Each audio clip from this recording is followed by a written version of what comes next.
Ask मुफ्ती तारिक मसूद।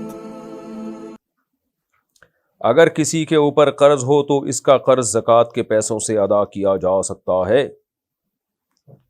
जी, इस तौर पे अदा किया जा सकता है कि उसको बता के, आप उसको बता दें कि भाई मैं तुम्हें कुछ रकम देना चाहता हूँ, तो डायरेक्ट तुम्हारे हाथ में देने के बजाय जिसका तुमने कर्जा देना है मैं तुम्हारी तरफ से उसको दे रहा हूँ, वो पहले परमिशन देगा फिर आप उसको देंगे तो कर्ज ज़कात अदा होगी। अगर पहले आपने दे दिए बाद में इजाज़त ली तो ज़कात अदा नहीं होगी।